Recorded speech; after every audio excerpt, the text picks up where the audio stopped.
I can still remember the way the letterbox creaked that morning, the faint clatter of envelopes hitting the tiled floor of my front hall.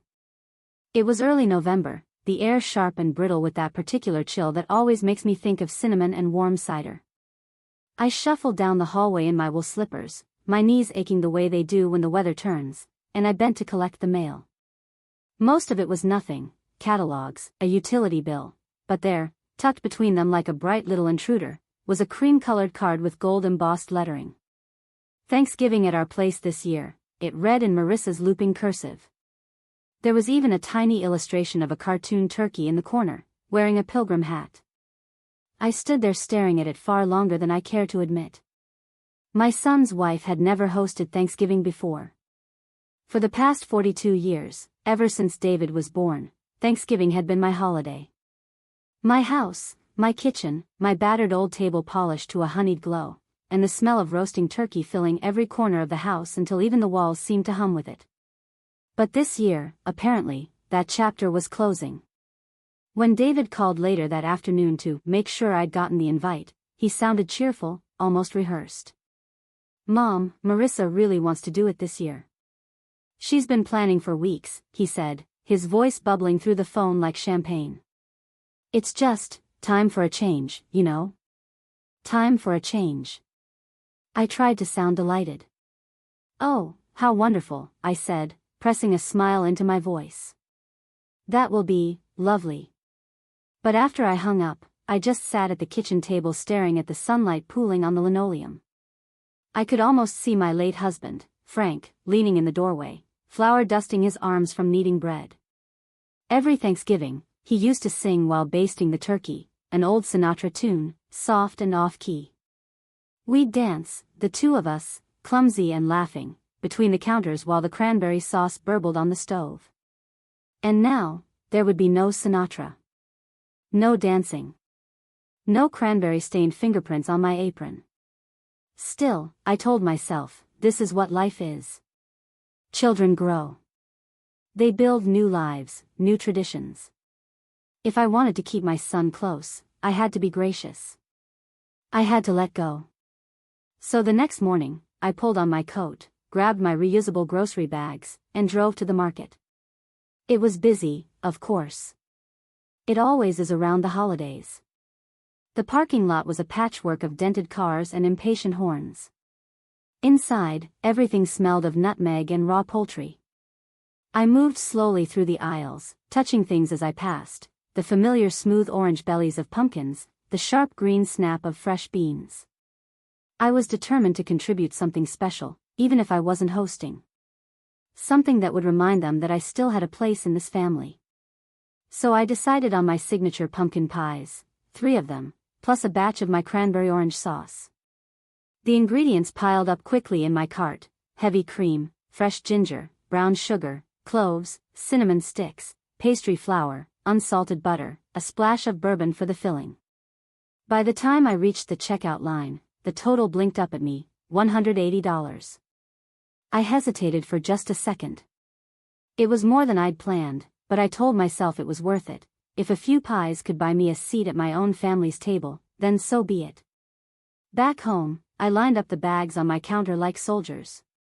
The kitchen looked as it always had, sunlight spilling across the countertops, the old oak cabinets my husband built himself, the scuffed linoleum that still creaked in the corner.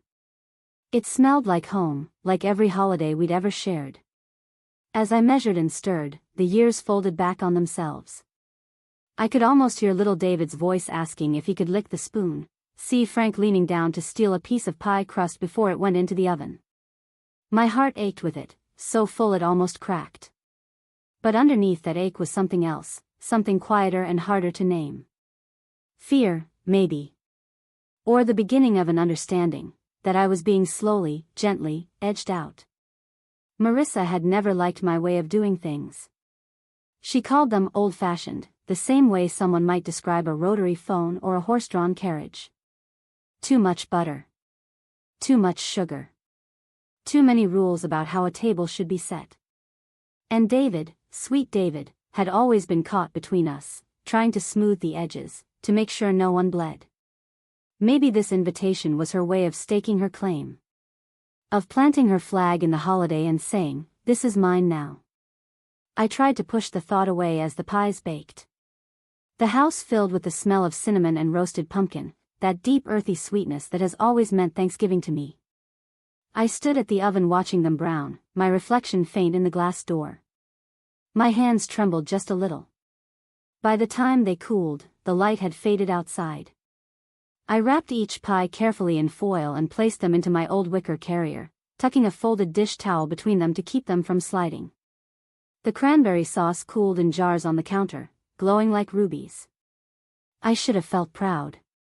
Accomplished. Instead, I just felt tired.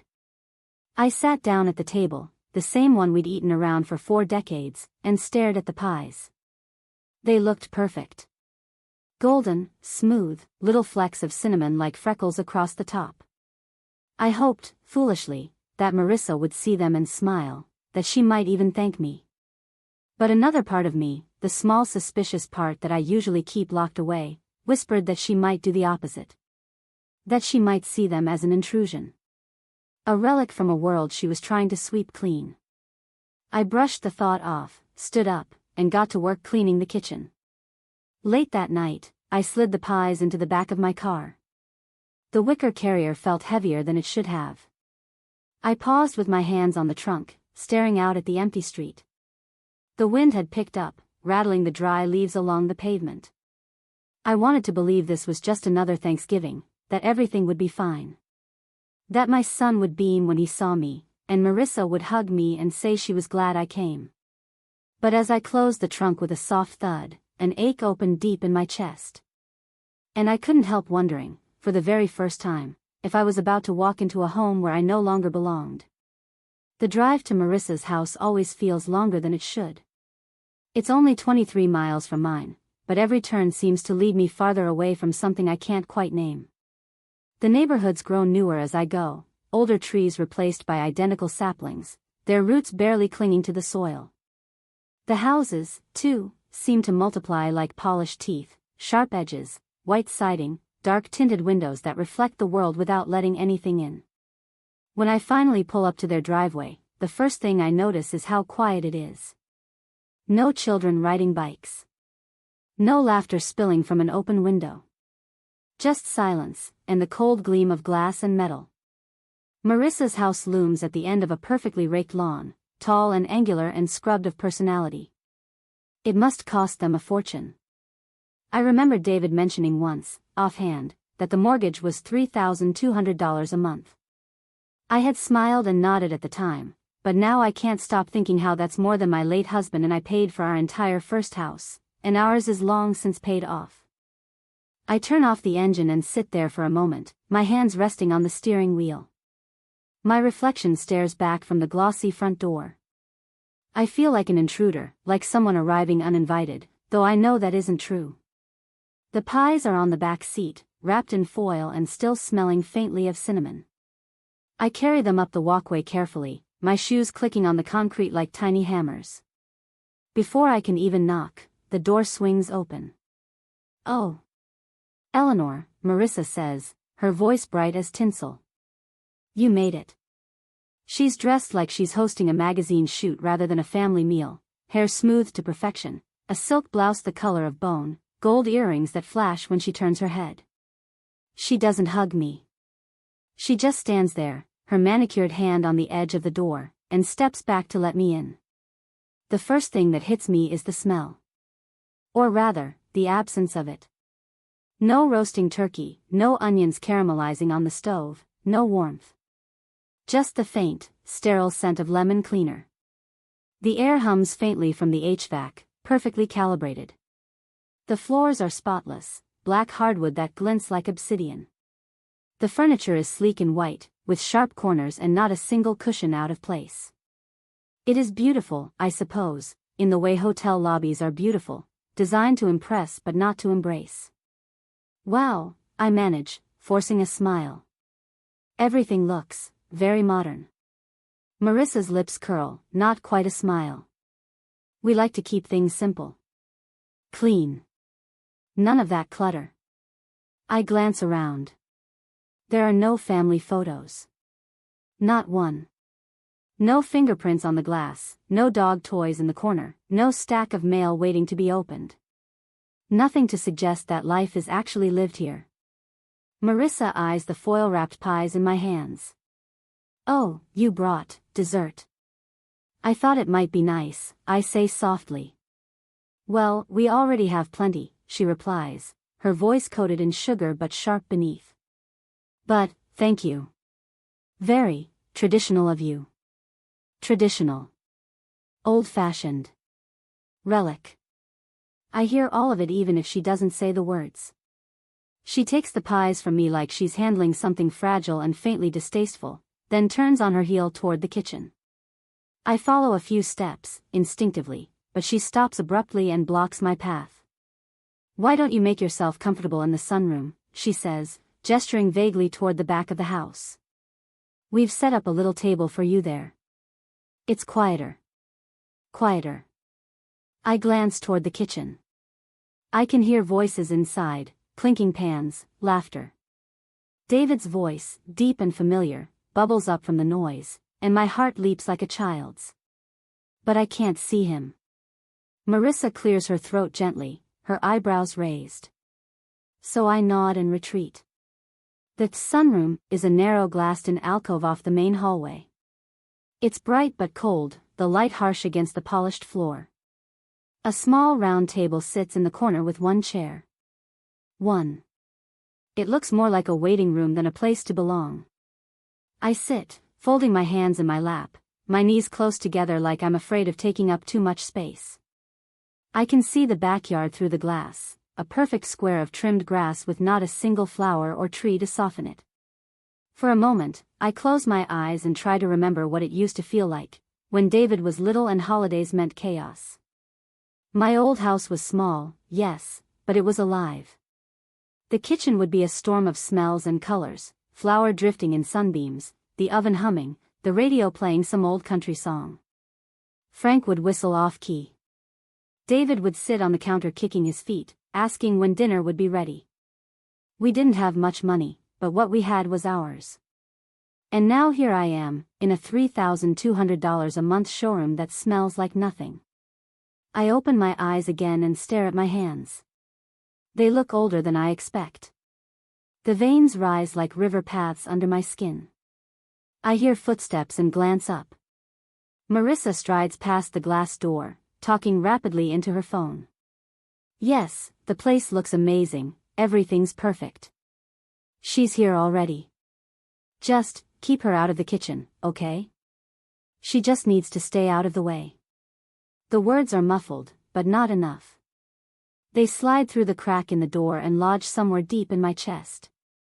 Stay out of the way. I feel something go still inside me, like a pond freezing over in an instant. I sit very still as the laughter from the kitchen rises and falls like distant waves. My son's laughter among them, deeper now, a stranger's laugh. I smooth my skirt over my knees and force a smile even though no one can see me. I remind myself not to make trouble, not to ruin this for David. But as I sit alone at the tiny table in the bright cold sunroom, the thought won't leave me. I am no longer part of this family center. I am furniture, polite, quiet, tucked in the corner where I can't break anything. And I wonder, not for the last time that day, if this is what love turns into when it's stretched too thin, a performance, a role you're allowed to play only if you don't speak too loudly or take up too much space. I sat in the cold brightness of the sunroom for what felt like hours, listening to the muffled hum of voices drifting from the kitchen. Every so often, I caught a burst of laughter, the quick staccato clatter of pans. My son's voice floated above the others, warm, familiar, and heartbreakingly distant. Eventually, I couldn't bear it any longer. The pies were still in the wicker carrier by the door, carefully wrapped in foil. They needed to be warmed if they were going to taste right. That, at least, was something I could do. Something useful. Something that might remind them that I was not just a guest, but someone who once mattered here. So I gathered myself, shoulders back, smile rehearsed, and walked softly down the hall toward the kitchen. The smell hit me first, faint but new. Rosemary, maybe. Lemon zest. It was all so restrained. Not the warm, heady, overflowing scents I remembered from my own kitchen. Here, it smelled like precision. Like control. I paused in the doorway. Marissa stood at the marble island, knife flashing as she sliced something delicate and white. David was at the stove, stirring a pot with an expression I couldn't read. There were a few other guests too, friends of theirs, maybe. All young, all stylish, all dressed in soft neutral colors like they'd stepped out of a lifestyle catalog. For a heartbeat, no one saw me. And I let myself imagine I was simply stepping into my own kitchen again, as I had for decades, just another Thanksgiving Day. Then Marissa's head snapped up. "Oh," she said, her smile tightening like a purse string. "Eleanor." I held up the pies like an offering. "I thought I might warm these in the oven. They're fully baked, of course, but they taste best a little warm." Her eyes flicked to the pies, then back to my face. Something sharp flashed in her gaze, quick as a knife. "We don't need your help," she said, her tone light but laced with something unmistakable. The room stilled. David froze, spoon halfway through a stir. I opened my mouth, then closed it again. "It's just the oven," I said softly, trying to make my voice small, unthreatening. "It wouldn't take up much space. 10 minutes, maybe less." Marissa set down her knife. Slowly. Deliberately. "Eleanor," she said, her voice a shade lower now, "everything is timed. I have it all under control. We really don't need any extra dishes crowding the counters." Her words were polite, but the meaning landed like a slap. I nodded, my throat tightening. "Of course. I only thought." And then, as if to underline the moment, she walked past me, gently but firmly placing her hand on the doorframe. "Why don't you relax? Just enjoy yourself," she said. Then she pushed the kitchen door shut. And turned the lock. The click was soft, but it might as well have been thunder. I stood there on the other side of the door, staring at the white-painted wood, my breath caught halfway in my chest. I could still see the pies on the counter through the frosted window, 3 perfect golden domes, cooling untouched. Inside, the hum of conversation resumed, louder now that I was no longer part of it. Someone laughed. Someone clinked glasses. My son's voice rose again, threaded through theirs like a ribbon, and it didn't falter. For a long moment, I didn't move.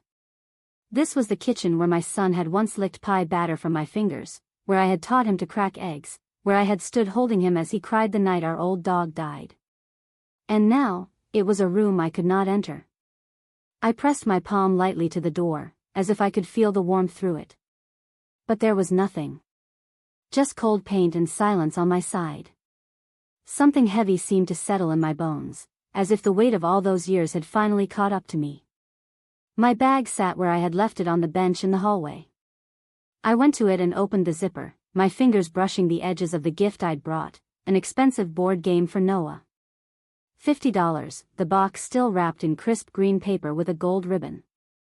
He loved puzzles and strategy games, and I had imagined us playing it together on the rug after dinner, just as I used to play checkers with David when he was that age. But now the image felt foolish. Like something from another lifetime. I closed the bag again gently, my hands trembling. I was about to retreat to the sunroom when I heard soft footsteps. "Grandma?" I turned. Noah stood there, small and solemn in his dress shirt, his dark hair falling into his eyes. For a moment, seeing him felt like sunlight breaking through clouds. "Hi, sweetheart," I whispered. He darted forward and wrapped his arms around my waist. I folded him into me, holding him as tightly as I dared, breathing in the warm, sweet smell of his hair. "I missed your food," he mumbled into my blouse. The words hit something deep inside me, something fragile. My eyes burned. "I missed you," I said, my voice breaking. He pulled back just enough to look up at me. "Mom said you can't be in the kitchen." "I know," I said, forcing a smile. "It's okay." "It's not okay," he said, frowning fiercely in the way only a 10-year-old can. "Shoo," I whispered, brushing his hair back from his forehead. "Don't worry. Just enjoy dinner.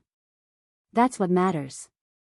He nodded reluctantly, then hugged me one more time before slipping back toward the noise and light. And just like that, I was alone again. I stood for a long moment in the silent hallway, listening to the muffled laughter through the locked door. The pies sat cold and forgotten on the other side of it. My grandson had hugged me, yes, but only in secret, like I was someone to be smuggled past. Finally, I turned and walked slowly toward the back of the house. The sliding glass door to the porch squeaked as I opened it. The November air hit me like a slap, sharp, cold, laced with the scent of frost. I wrapped my arms around myself and stepped out, the wooden boards groaning faintly under my feet. Through the kitchen window, I could see them all gathered together, faces lit by the warm golden glow of the pendant lights. They looked like a painting, polished, perfect, complete. And I was outside. A guest in my own family.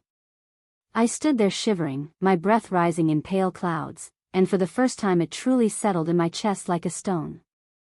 Whatever this family had become, I was no longer at its heart. The dining room lights were a warm golden glow behind the frosted glass doors, soft and inviting, like something from a magazine. But standing there, just on the other side, I'd never felt more invisible in my life. I lingered in the hallway for what felt like hours but must have only been minutes. The sound of silverware clinking against china floated out in muffled bursts every time someone laughed loudly enough to carry through the door. It was strange, I could make out every voice except my own. My place at the table had been set, at least I thought it would be, yet when I glanced in through the glass, I saw 9 chairs, and an empty space where a 10th might have gone. I pressed my palm lightly against the doorframe as if steadying myself. I had spent $40 just on gas and tolls to be here, thinking that cost was just part of love, you pay the price to show up. But now, standing there watching them clink glasses without me, I couldn't shake the ache building in my chest. Marissa sat at the head of the table, shoulders pulled back like a queen. My son, Daniel, was beside her, smiling stiffly, almost apologetically when his eyes darted to the door for a fleeting second. He didn't say anything. He didn't wave me in. Instead, he quickly turned back to help Noah with his napkin, like he hadn't seen me at all. I saw them pass dishes around, mashed potatoes, green beans, stuffing, all neatly spooned onto matching porcelain plates. And then, as if she wanted to drive the nail in deeper, I heard Marissa's voice, clear and deliberate. "Traditions need to change," she announced, carving into a glossy, store-bought pie. "We can't live in the past forever." I stood frozen. The store-bought pie sat there in the center like a stand-in for everything I used to be, everything they used to beg me to make.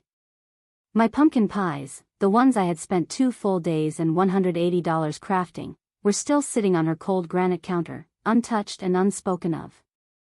The laughter rose again, muffled but warm, like the sound of a party happening 2 doors down from your hotel room, the kind you weren't invited to. I thought about how, for decades, I had hosted Thanksgiving. I had polished the silver, ironed the tablecloths, basted turkeys while humming old Motown songs. People came hungry, and they left full, not just of food, but of belonging. And now, here I was, an echo pressed to the glass. A tremor ran through me, the kind that starts at your knees and works its way up your spine, making your whole body feel hollow. This was supposed to be my family. My people. My home. But as I watched them smile around a table that had no place for me, I finally allowed the truth to surface, however much it hurt. I didn't belong there anymore. I slipped back toward the front door like a shadow, moving quietly so as not to interrupt. I didn't even take my coat from the rack. I just folded my scarf around my neck and held my car keys in a trembling hand. My feet felt heavy on the marble floor, each step sounding too loud, like the house itself might scold me for trying to leave. The November air hit me like glass when I opened the door. Cold and sharp, but clean in a way that the air inside hadn't been. I crossed the stone walkway back to my car, the driveway lamps casting long thin shadows across the pavement. As I slid into the driver's seat, my eyes burned, but the tears didn't fall. Not yet. I started the engine and watched the warm light of their dining room blur through my windshield as the glass fogged from my breath. On the drive home, the silence inside the car felt louder than their laughter had. The highway was nearly empty, just the occasional pair of headlights slicing past. I gripped the steering wheel so tightly my knuckles ached, not sure if I was holding on to the wheel or to the version of my life I didn't want to let go of. $40. That's what this had cost me: gas, tolls, the miles I put on a car that was already coughing through its 8th year. $40 to learn I wasn't part of my family's story anymore. Halfway home, I pulled into a rest stop, not because I needed gas but because I couldn't breathe. I sat there under the buzzing fluorescent lights and finally let the tears come. I thought about the pies in her kitchen, the way she had locked me out, the way no one noticed I'd gone. Mostly, I thought about how hard I had clung to this identity, the matriarch, the anchor, the one who knew every recipe by heart and every story by soul. But the truth was, that woman had no place at their table anymore. By the time I got home, the tears had dried to a salty film on my cheeks. My house was dark and quiet, just as I'd left it. I carried the board game I'd bought for Noah inside, still wrapped, still hopeful, and set it on the kitchen table where the air smelled faintly of cinnamon. I reached to flip on the light, but something stopped me. The answering machine was blinking red in the corner. One message. I pressed the button, expecting maybe a telemarketer or the dentist's office. Instead, I heard my lawyer's measured voice. "Hello, Eleanor. I wanted to confirm our appointment about the house title transfer paperwork. Give me a call tomorrow so we can finalize the details." I stood there, my coat still on, staring at the blinking light long after the message ended. A house title. My name on it, or maybe not, if I didn't guard it. My own home, the only place I still felt like I belonged, now hovering like a question mark in the air. For the first time that night, something sharper than sadness stirred inside me. Something like resolve. Because if they could erase me from the table that easily, I wasn't about to let them erase me from the deeds and documents that kept me standing. The office smelled faintly of lemon polish and old paper, clean, but not cold. A kind of deliberate order hung in the air, the way you could tell this was a place where emotions came second to signatures. I sat with my hands folded over my handbag, waiting for Ms. Patel to finish reading the stack of documents I'd brought in a neat manila folder. She was younger than I expected, maybe mid-40s, with calm, steady eyes behind square glasses. The kind of woman who made you feel like she could walk you through a fire and not flinch. She skimmed silently, lips pressed together, occasionally jotting a note in the margins. I tried to sit still, but my foot tapped against the carpet. I could feel my heart thudding behind my ribs as if it, too, wanted to escape this conversation. "This is all fairly standard," she said at last, setting the papers down gently as though they might break. "But, Eleanor, there are a few things you should know." Her voice softened then, like she understood this wasn't just about papers to me, this was about my life. My home. The last piece of my husband that was still solid under my feet. "Your will," she continued, "still names both your son and his wife as joint inheritors of your house. And the deed currently lists you as sole owner, which is good. But if anything were to happen, if you became incapacitated, either of them could contest for power of attorney." I swallowed hard. "Contest? You mean, they could take it?" "They could try," she said, nodding gently. "Especially if they argue you're no longer able to manage your affairs. It's rare, but it happens. To avoid that, we'd want to update 3 key documents: the deed, just to reaffirm ownership in your name alone, the power of attorney so only someone you fully trust can make financial decisions if you can't, and the healthcare proxy for medical choices." She spoke like a lighthouse blinking through fog, calm and steady, but I felt like I was gripping the edge of the desk to keep from floating away.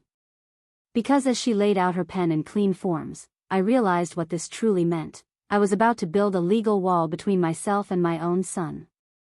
"I raised him in that house," I whispered, more to myself than to her. "He had his first steps in the hallway. We planted a cherry tree in the backyard for his 6th birthday. I buried my husband's ashes under it. And now I'm supposed to lock it all up like a bank vault?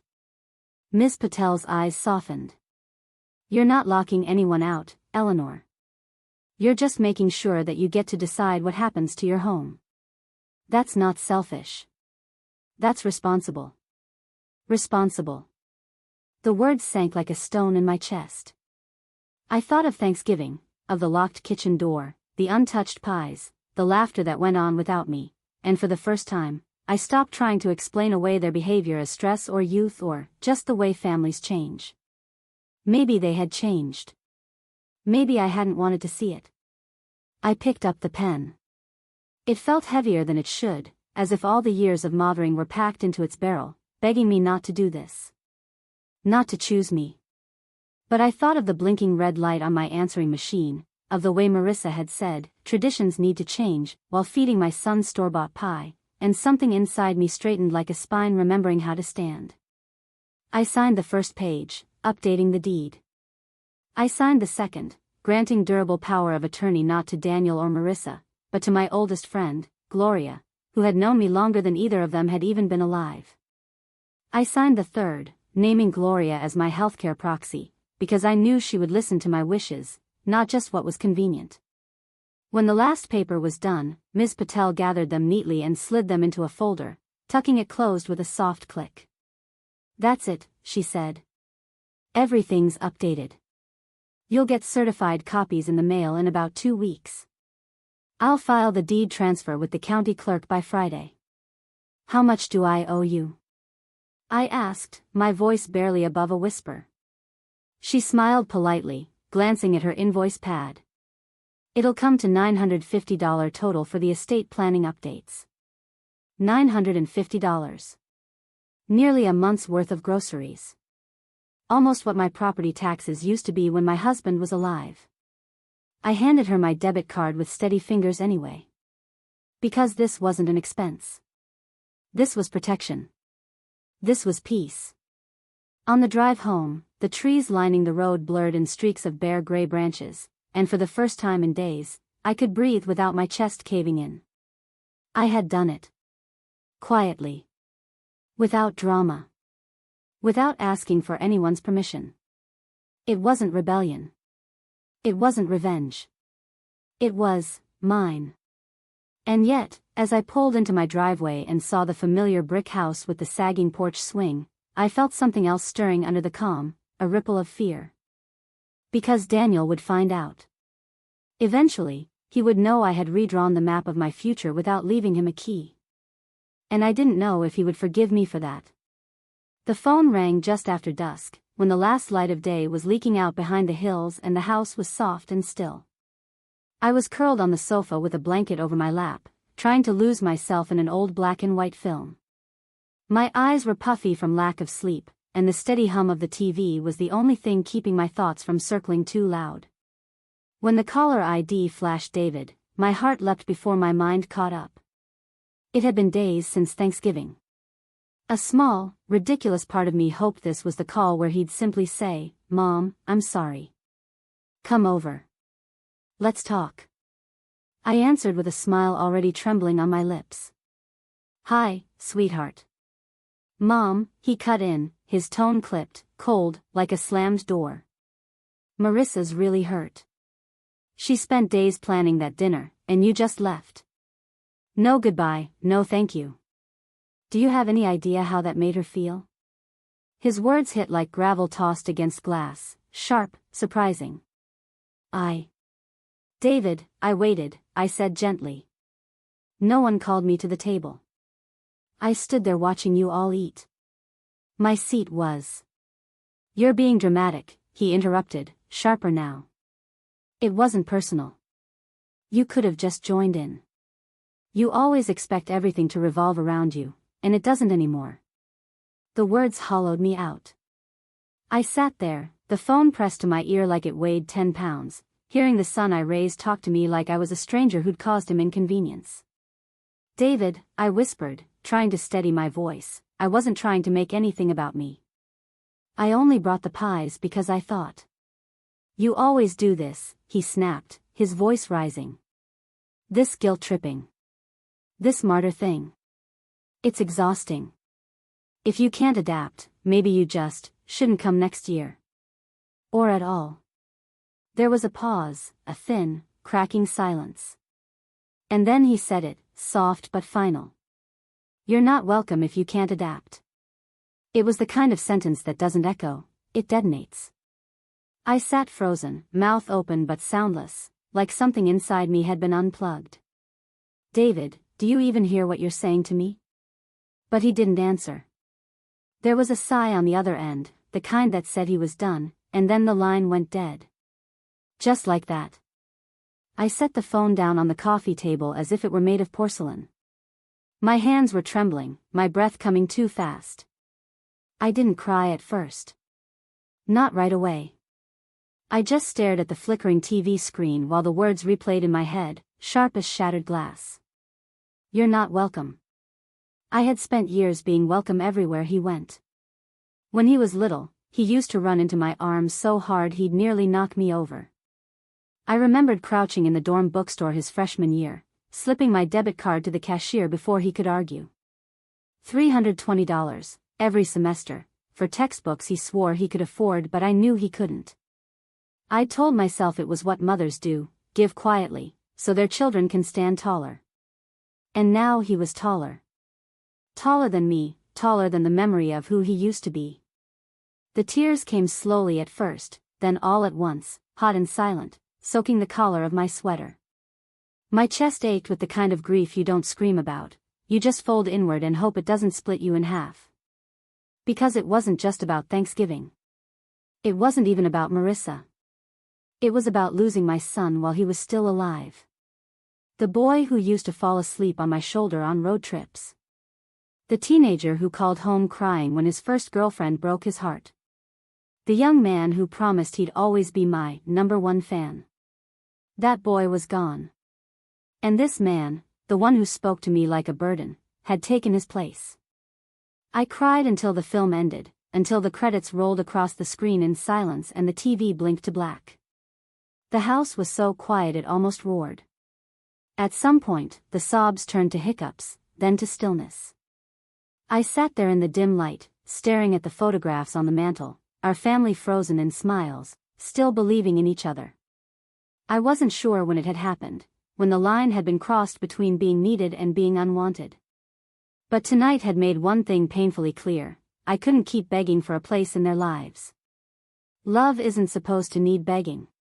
And if I had to beg for it, it wasn't really love anymore. I wiped my face with the sleeve of my sweater and stood slowly, my knees stiff from sitting too long. A strange, trembling calm settled over me, fragile but real. I wasn't going to call him back. I wasn't going to argue, or explain, or twist myself into something small just to fit in his life. I had raised him to be strong.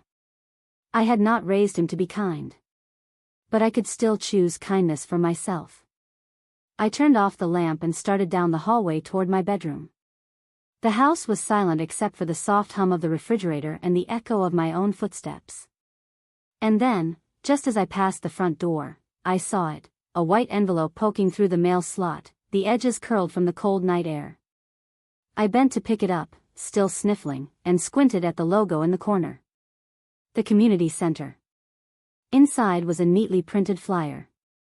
Looking for volunteers to teach at our senior cooking workshop. Share your recipes, your time, and your heart. I stood there barefoot in the hallway, clutching the letter like it was a life raft. Maybe my family didn't want my food anymore. But somewhere out there, someone might. The first time I walked into the community center kitchen, the smell of yeast and cinnamon wrapped around me like an old quilt. The space was bright and bustling, full of polished metal counters and the chatter of people who had lived long enough to laugh at their own mistakes. A row of mixing bowls lined the counter like little silver soldiers, and for the first time in weeks, my hands itched to be busy. Eleanor? A woman with cropped white hair and smile lines that deepened when she grinned waved me over. You must be our new pie queen. I flushed. Oh, I wouldn't go that far. Well, anyone who brings handwritten recipe cards is serious, she said, pointing to the stack poking out of my tote. I'm Fran.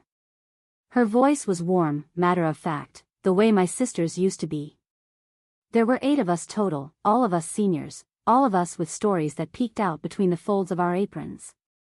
Some were widows, like me. Some had moved here to be near grandkids who were too busy to visit.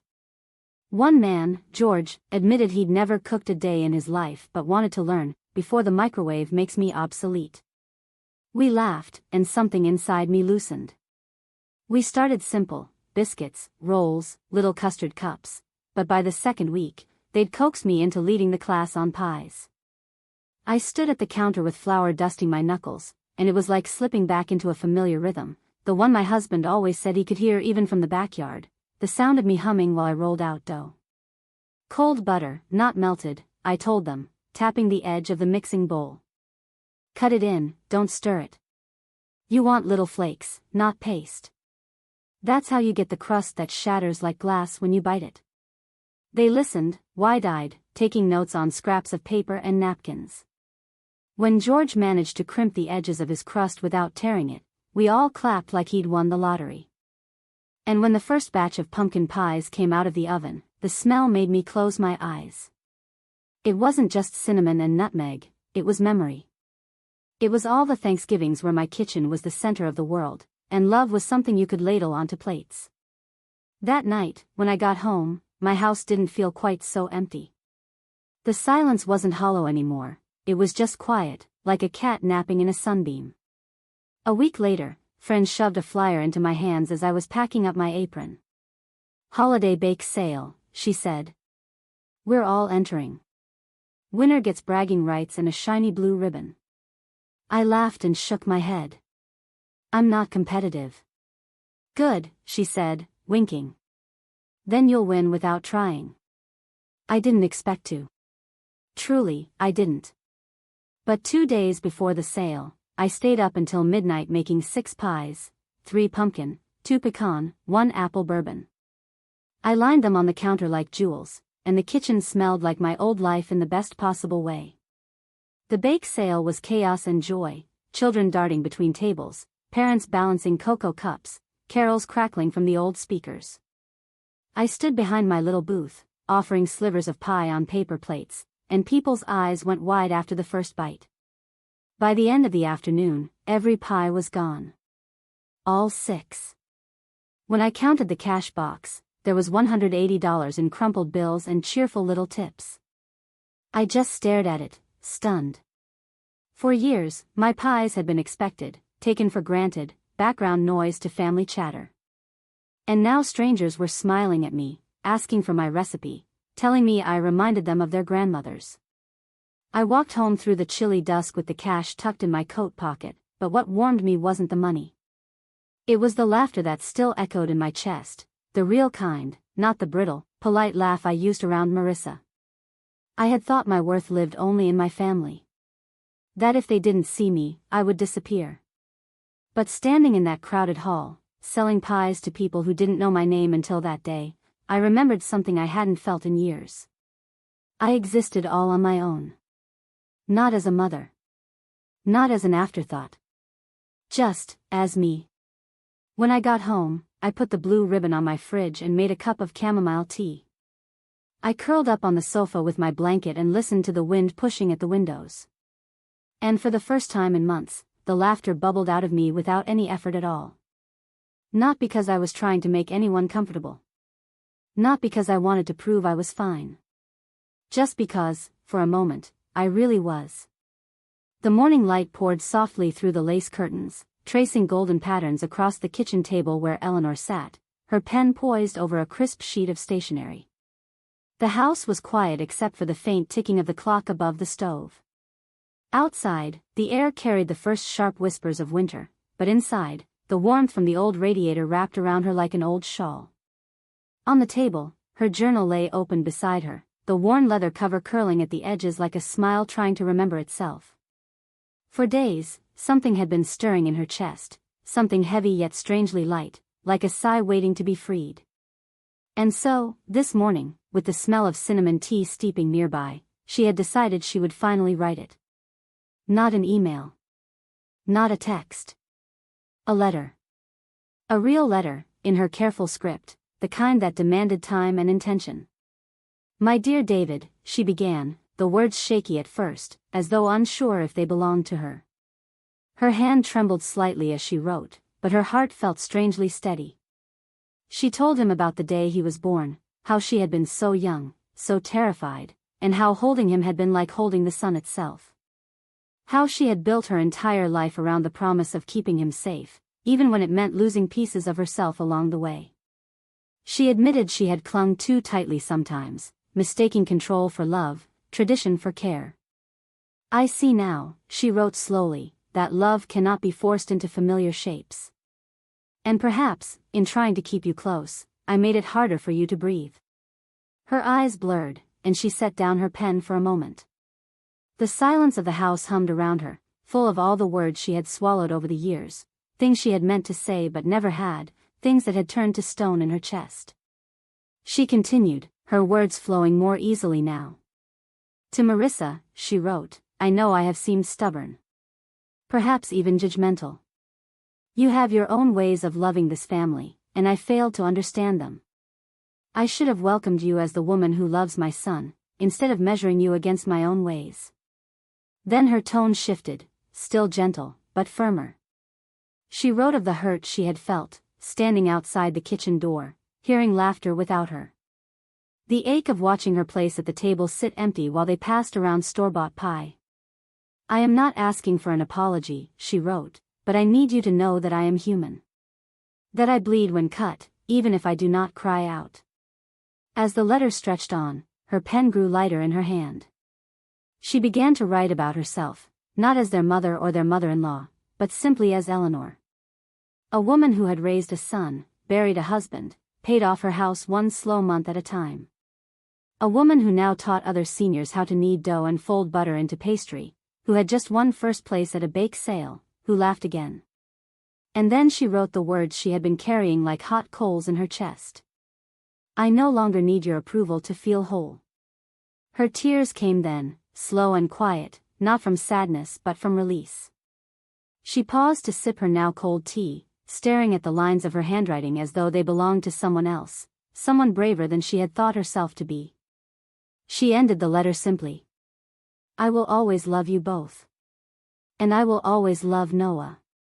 But I will no longer stand outside closed doors, waiting to be let in. With love. Mom." When she finished, she folded the letter carefully and slipped it into an envelope. She sat there for a long time, just looking at it.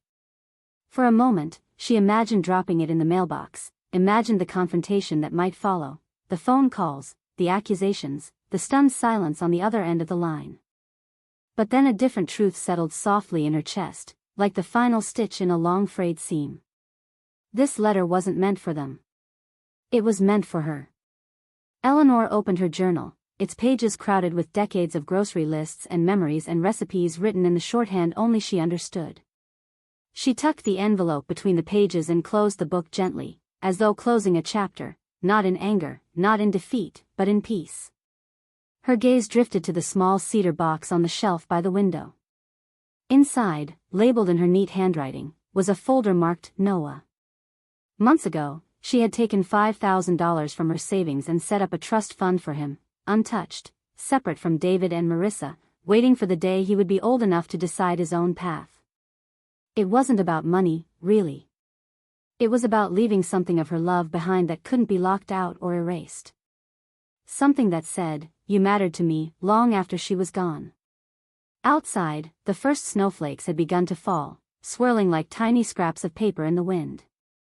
Eleanor stood and walked to the window, her reflection faint in the glass, silver hair pulled into a loose bun, her robe soft and faded at the elbows, her face lined but no longer burdened.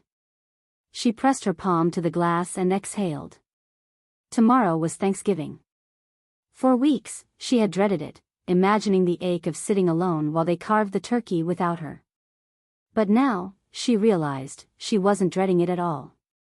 The ache was still there, but it was quiet now, softened around the edges like the pages of her journal. She turned away from the window and inhaled deeply. The scent of cinnamon still lingered from the tea, warm and familiar, like an old friend sitting with her in silence. For the first time in a long time, Eleanor did not feel like someone waiting to be invited.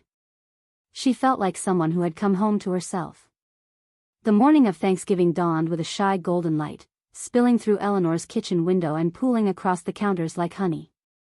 She stood barefoot on the familiar linoleum floor, her apron dusted with flour, the warm smell of roasting turkey and cinnamon apples weaving through every corner of her little house.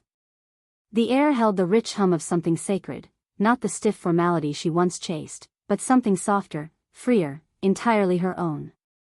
Her old wooden table was already set, its surface polished until it glowed. The same table where David had once done his homework, where her husband had balanced the checkbook every Sunday night, where countless birthday cakes had been sliced. Now, it was dressed in a faded patchwork cloth and mismatched plates she'd collected from yard sales over the years. At each place setting lay a handwritten name card: Ruth, Mr. Henderson, Clara, Noah. She had spent $230 on groceries this week, more than she normally would have dared, but it hadn't felt like a burden. It had felt like an offering. There were spiced sweet potatoes cooling on the windowsill, green beans tossed with toasted almonds, 2 pumpkin pies lined up like soldiers ready to make her proud. She had even splurged on a bottle of sparkling cider, which stood now like a tiny beacon of celebration at the center of the table. By noon, her small house began to fill. Ruth from across the street arrived first, carrying her knitting bag and a bouquet of orange chrysanthemums wrapped in newspaper. Mr. Henderson from next door shuffled in slowly, leaning on his cane, with a tin of cranberry relish tucked under his arm. Clara from the community center followed, laughing breathlessly as her hearing aid squealed and she smacked it gently into place. And then, Noah. He slipped through the front door like sunlight breaking through clouds, his hair ruffled from the wind, his arms loaded with construction paper leaves he'd cut out himself. Grandma, he beamed, and before she could set down her wooden spoon, he had wrapped his thin arms around her waist. She bent down and hugged him back, her heart so full it almost ached. David had allowed it, reluctantly, perhaps, but he had. Just for a few hours, he had said over the phone, his voice clipped. She had thanked him without arguing, because this wasn't about winning anymore. It was about loving. Soon the house pulsed with voices and warmth, laughter spilling into the narrow hallway and curling up the staircase. They crowded around her old table, elbows bumping, plates overlapping, voices crisscrossing like ribbons.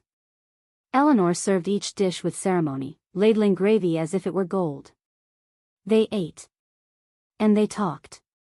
Not about politics or family gossip or old grievances, but about ordinary things: Mr. Henderson's war stories, Clara's cat, Ruth's stubborn tomatoes.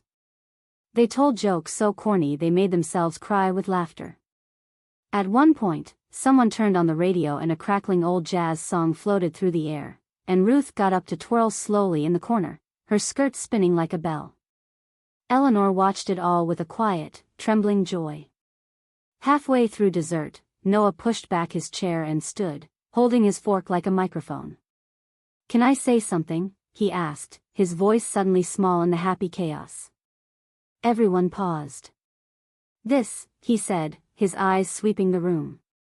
"This is what home feels like." The words seemed to hang in the air like the last note of a song, and for a moment no one breathed. Then Clara dabbed her eyes with her napkin, and Ruth patted Noah's shoulder, and Mr. Henderson muttered, "Well, I'll be," as though someone had just handed him a missing piece of his life. Eleanor smiled at her grandson, her throat too full for words. He grinned back at her, pumpkin pie smeared across his cheek like war paint. She had thought for so long that home was something she could lose, that when David and Marissa turned away, they had taken it with them. But here it was, right in front of her, blooming like a new season. She hadn't lost home. She had simply carried it forward, quietly planting it somewhere new. Later, when the sun began to dip behind the trees and the sky turned the soft color of bruised peaches, her guests trickled out one by one. Ruth left with a paper plate of leftovers. Clara hugged her 3 separate times, promising to return next week to learn Eleanor's pie crust technique. Noah was the last to leave, his little hand lingering in hers as David's car idled at the curb. "Can we do this every year?" he whispered. "Yes," she whispered back, and kissed his forehead. When the door closed and the house grew still again, Eleanor stood for a long moment in the quiet, her hands resting on the back of a chair. The table was a beautiful mess, crumbs scattered like confetti, glasses fogged with fingerprints, plates stacked haphazardly. It was the kind of mess that only love leaves behind. She gathered the dishes slowly, humming under her breath. It was the same tune her husband used to hum when they washed up together after big family meals, his elbow nudging hers in the suds, his voice soft and sure beside her. The sound rose from her now like something old and familiar, something she thought she'd lost but hadn't. As she scrubbed the last plate, she caught her own reflection in the dark kitchen window, her hair silvered by steam, her face softened, glowing. There was no ache this time. No hollow space inside her where belonging should be. She had made her own table. She had filled it with laughter. And she was okay. The first morning I woke up in the seaside condo, I didn't move for a while. I just lay there, still beneath the soft quilt, listening. Not for anyone else's footsteps, or the shuffle of someone needing breakfast, or the phone ringing from a distant room. Just the ocean, rolling and rolling, steady and sure, like a great old heartbeat beneath the world. The air smelled of salt and clean wind. For a moment, I wondered if this was what freedom sounded like. The place is small, 2 cozy rooms and a narrow kitchen that spills out onto a tiny balcony, but it feels enormous to me. Mine. Entirely mine. I've rented my big old house back in town to a young couple who adore its creaky charm, and the $1,200 a month they pay covers my new life here comfortably. I never realized how much of my money used to orbit around everyone else: school fees, grocery preferences, holiday gifts, endless little compromises. Now, every dollar I spend feels like a quiet vote of confidence in myself. I padded barefoot across the sunlit floor that first morning and brewed just 1 cup of coffee.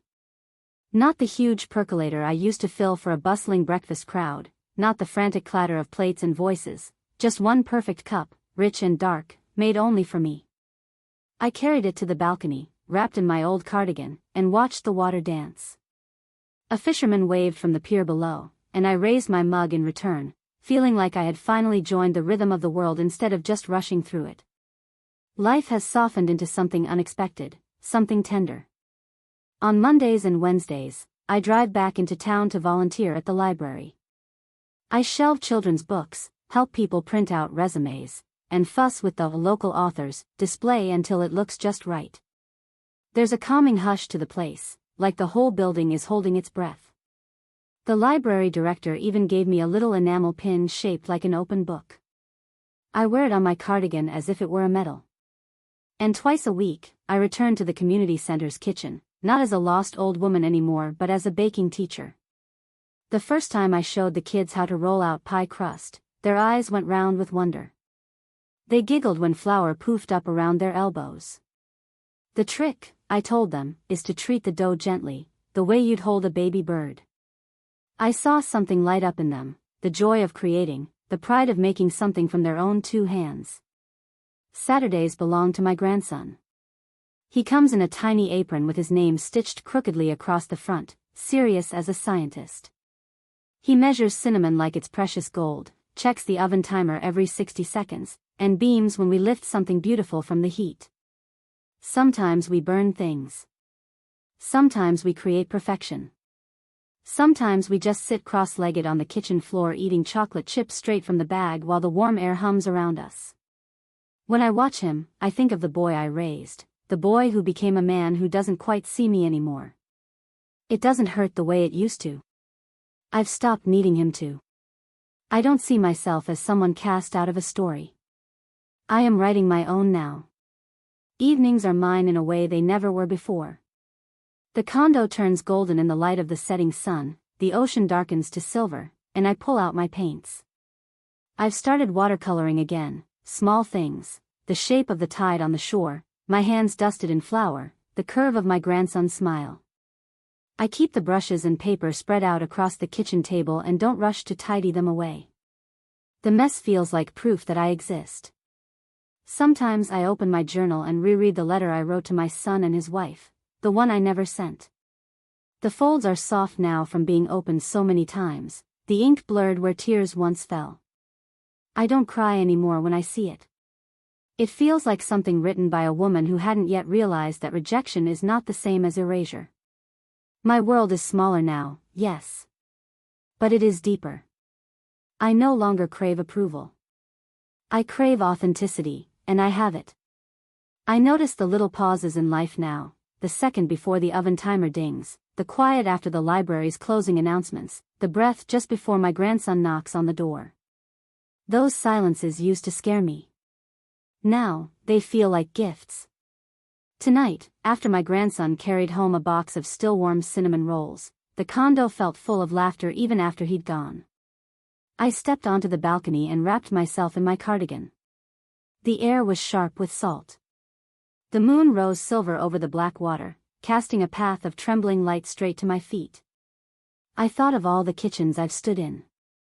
The one where my husband twirled me as gravy simmered. The one where I taught my boy to frost his first birthday cake. The glossy, immaculate one where I stood outside the locked door, clutching my pies like an exile. And then I thought of this kitchen. My kitchen. The one where no door will ever be closed to me again. I smiled, soft, steady, certain. This time, I whispered to the ocean, the kitchen door is mine. If this story touched your heart, please take a moment to share your thoughts in the comments. Your words mean more than you know. Every like and subscription helps this little corner of stories grow, and I'd love for you to be part of it. If you know someone who might find comfort or hope in this journey, send it their way. We all carry untold stories within us, and sometimes hearing one can heal another. Thank you for listening, for feeling, and for staying until the end. Until next time, let's keep finding the light together.